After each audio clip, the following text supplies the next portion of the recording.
I mean, we're living in a revolutionary moment in terms of technological development with AI and the fact that we all walk around with iPhones and computers. And I started to see that the perception of reality is shifting. So you have this authentic lived reality and then the reality of a screen. And there's a seamless slip between those two things. And inside this screen we could be watching something from the other side of the world, from a different period in history. So time and space, there's another perception of that. And so I wanted to try to find a language which analyzes that.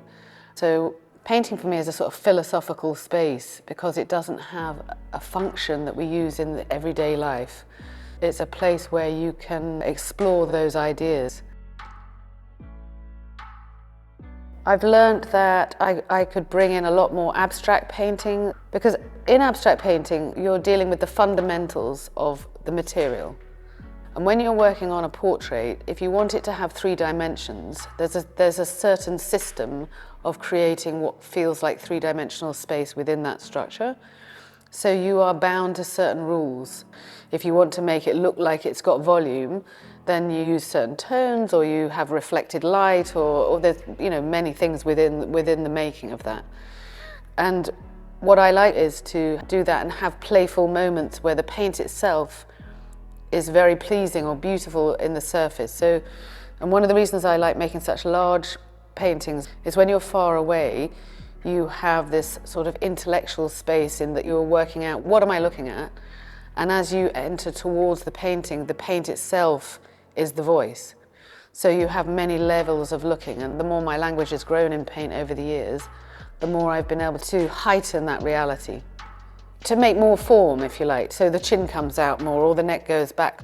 So when it goes down to a drip from very impasto paint on in the middle of the head, for example, it becomes 2 languages, the nature of a drip and the history of painting in general.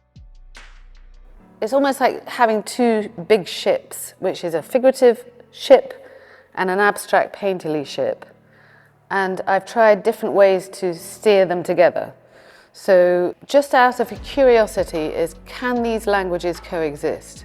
Do they feed each other or do they detract from each other? Because sometimes if it becomes overtly abstract, it's almost like a decorative thing. And then the figurative element, if it's only figurative in a certain way, it can seem somewhat illustrative.